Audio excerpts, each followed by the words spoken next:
Qu'avez-vous besoin de changer pour que vos relations réussissent? Quelles qu'elles soient, les relations amoureuses, amicales, toutes les relations dans votre vie.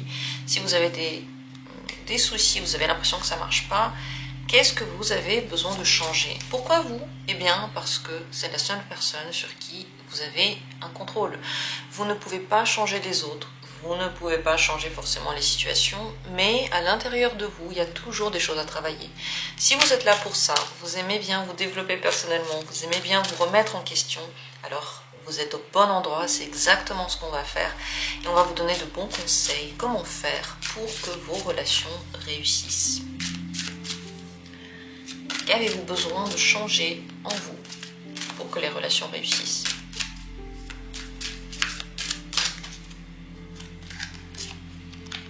Premier tirage, deuxième tirage, troisième tirage et un quatrième tirage. Voilà les possibilités que je vous propose dans cette vidéo. À vous de choisir maintenant et regarder quelles sont les cartes qui vous attirent, quelle est la vôtre. Peut-être qu'il y en a une qui vous regarde, peut-être qu'il y en a plusieurs. À vous de voir, écoutez-vous. Ça, c'est le plus important. Lorsque vous regardez les tirages, faites-vous confiance.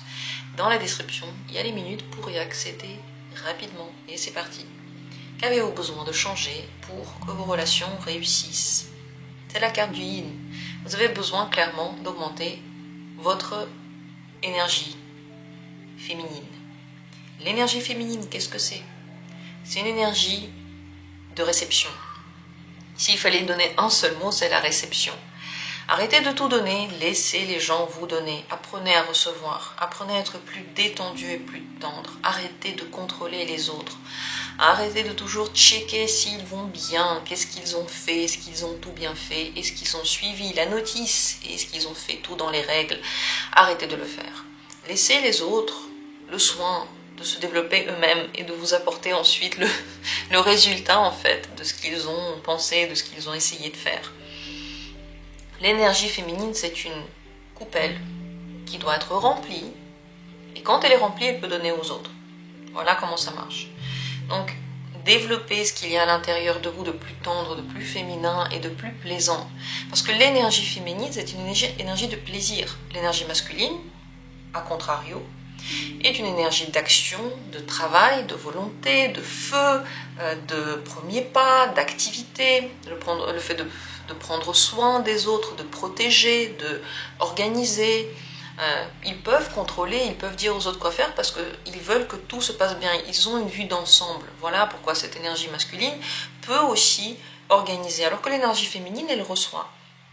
Elle reçoit des attentions, du plaisir, elle reçoit de la nourriture, elle reçoit de la gentillesse et ensuite elle peut donner quelque chose en retour. C'est comme une graine qu'on va mettre dans la terre. Vous êtes la graine. Et quelqu'un avec ses mains doit vous prendre, doit vous mettre en terre, doit vous arroser. Ça, c'est l'énergie masculine. Et vous, ensuite, vous donnez une plante et vous donnez des fruits. Ça ne veut pas dire que l'énergie féminine ne donne rien. Ne pensez pas ça. Et ça ne veut pas dire qu'elle est complètement passive. Mais c'est juste que elle accepte de recevoir, elle sait recevoir. Et elle n'est pas en train de contrôler tous les autres. Voilà en quelques mots, l'énergie féminine, on peut en lire beaucoup de choses. Regardez des vidéos, lisez des choses sur l'énergie féminine. Développez le yin à l'intérieur de vous, le yin dans toute sa splendeur, et vous allez voir vos relations réussir. Très très importante énergie, parfois elle manque, parfois l'autre côté manque aussi, mais là, le message est clair. Alors, passons à la deuxième possibilité. Qu'est-ce que vous avez besoin de changer en vous pour que vos relations réussissent? C'est la carte. Continue ton chemin. Laissez le passé derrière vous. Arrêtez de vous référer à ce qui a été un jour. Qu'est-ce qui a été un jour? Les relations passées, les blessures passées, les parents. Tout ça, ça a été, et c'est clair que vous n'allez jamais complètement l'oublier. C'est impossible. Ce serait très étrange si vous oubliez tout. Ce serait très étrange si tout à coup vous vous coupez complètement de votre passé. Non. C'est pas ce qu'on veut. Ce qu'on veut, c'est petit à petit de continuer le chemin, passer à autre chose. Dans vos relations, lorsque vous parlez avec la personne, ne bloquez pas toujours ce qui s'est passé hier, sur ce qu'elle a dit hier, sur ce qu'elle a promis hier, ou sur ce qu'elle voulait hier. Continuez demain, aujourd'hui. Aujourd'hui est toujours un nouveau jour. Et ce nouveau jour apporte toujours une nouvelle énergie. Si vous y croyez, vous allez voir que ça va arriver. L'énergie n'est pas pareille, l'envie ne sont pas pareilles, les envies ne sont pas pareilles, surtout les expériences. Donc, ne vous référez plus aux problèmes, aux échecs, au passé en général. Arrêtez de toujours tout remettre dans le même bol et de tout comparer avec quelque chose qui a été. L'avenir ne sera pas le même. Donc autant s'y faire. C'est comme lorsqu'on sort du ventre de notre maman. Ok, c'était confortable dedans. On a l'impression de mourir quand on sort. On n'aime pas parce qu'on doit maintenant tellement faire de choses. Et on peut y penser toute sa vie. On peut passer 80 ans à penser, mon Dieu, dans le ventre de ma maman, c'était tellement mieux. Mais le fait est que, et ça c'est vrai, on ne retournera pas dans le ventre de notre mère. Ce qui fait que, autant faire le mieux de ce qu'on a maintenant. Voilà de quoi parle cette carte. Si vous voulez que vos relations réussissent, passez à autre chose. Et ça vaut pour des grandes choses, mais aussi pour les petites choses. Ok, hier la personne, elle n'a pas été tout à fait à l'écoute, elle a fait une erreur avec vous. Soit vous passez à autre chose dans le sens que vous dites à la personne « ciao, ça va plus du tout », soit vous arrêtez d'en parler avec cette personne et vous continuez votre chemin avec elle sans toujours remettre les pieds dans ce qu'elle a fait. En fait, quoi qu'il en soit, ne restez pas bloqué sur ce qui a été hier. Soit discutez-en un bon coup, et c'est bon, c'est effacé, on passe à une autre question. Soit vous arrêtez de parler avec cette personne, mais surtout, ces reproches, c'est le fait de ruminer là le passé, ça va jamais vous apporter de bonnes relations. Voilà ce qu'il en est, le message. Troisième possibilité, que changer en vous pour que vos relations soient bonnes, pour qu'elles réussissent, c'est la carte donner et recevoir. Il faut égaliser ça, égaliser le donner et recevoir. Dans les messages que vous envoyez, dans l'amour que vous donnez, dans les intentions que vous donnez. Et si vous dites « Ok, mais les gens ne me donnent pas », qu'est-ce que vous voulez que je reçoive? Qu'est-ce que tu veux, Lina, que je fasse si les gens ne me donnent pas? Eh bien, si les gens ne vous donnent pas, arrêtez de leur donner aussi. Peut-être qu'ils n'ont même pas envie de recevoir. Ça arrive, hein, les gens ne savent pas comment vous le dire, mais ils n'ont pas envie de recevoir. Basez-vous sur le principe que pour donner quelque chose, vous devez aussi recevoir. C'est de part égale à égale. Et vous allez dire, mais je ne suis pas comme ça, je suis bienveillant, je veux donner beaucoup. Oui, mais ça peut aussi être étouffant. C'est comme si vous donniez beaucoup à manger en fait à votre chat qui n'a plus faim. Et en fait, finalement, moi je pense même pas au chat, je pense au... Ah mon Dieu, j'ai oublié ce repas-là qu'on traditionnellement on achète pour les fêtes de Noël. Le confit, non pas le confit de canard, le foie gras. Voilà, quand on donne alors que la personne n'a rien demandé ou n'en a pas envie, ça s'appelle le foie gras. Et c'est une torture pour l'animal. Donc en fait, quand vous donnez alors que la personne ne vous a rien donné en retour, elle commence à être un foie gras. Ok, parfois elle le veut, tout ça, ce que vous donnez. Parfois elle ne le veut pas. Mais finalement, ça va de trop. C'est déplacé.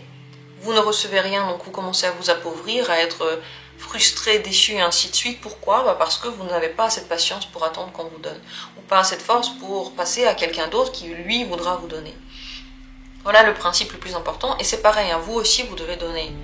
Si vous voulez recevoir de la bienveillance, il faut que vous soyez bienveillant. Si vous voulez que quelqu'un fasse quelque chose pour vous, il faut que vous le fassiez aussi pour lui. Une fois, pas 20, une fois. Voilà, comptez les fois où vous donnez, où vous recevez, et soyez honnête, parce qu'il faut des deux. Il faut aussi donner, c'est très important, et vos relations iront beaucoup mieux. Et pour terminer, quatrième carte. Changez en vous, que changez en vous, pour que vos relations réussissent. C'est la carte de la vérité intérieure. Quelle belle carte! Quelle beauté de dire ce qu'on a vraiment à l'intérieur de nous aux autres. Est-ce qu'on le fait toujours? Pas forcément. Si vous voulez que vos relations réussissent, il faut que vous soyez vous-même, authentique. Que vous ne fassiez pas des choses pour plaire à quelqu'un, pour lui lécher les bottes, pour être confortable pour quelqu'un. Ça ne veut pas dire qu'il faut être désagréable, ça ne veut pas dire être soi-même dans les moments les pires en fait, et montrer le pire du caractère et en disant tiens, débrouille-toi, si tu m'aimes, tu vas supporter mes horreurs, c'est pas ça. Ça veut dire montrer au monde quand même ce qui vous semble le plus important, le plus juste, d'une façon normale, neutre, pas en essayant de punir le monde, en essayant simplement de lui montrer votre vérité. Ne vous cachez pas, n'essayez pas de mentir juste pour plaire à quelqu'un. Si vous avez peur de ne pas être aimé pour ce que vous êtes, sachez que vous n'allez jamais être aimé pour ce que vous n'êtes pas. Vous n'allez jamais être aimé pour ce que vous n'êtes pas. Alors autant prendre le risque de trouver la personne qui va vous aimer pour ce que vous êtes. Et il y a ces gens-là. Mais c'est pas chacun, c'est pas tout le monde. Tout le monde ne va pas m'aimer. Tout le monde ne va pas aimer mes tirages. C'est normal, c'est comme ça, c'est un style, enfin. Et c'est même pas un style auquel je pense. Lorsqu'on me demande comment t'es venue, Lina, à l'idée de ça, là, je suis pas venue à l'idée, c'était la seule manière pour moi de faire, parce que c'est moi.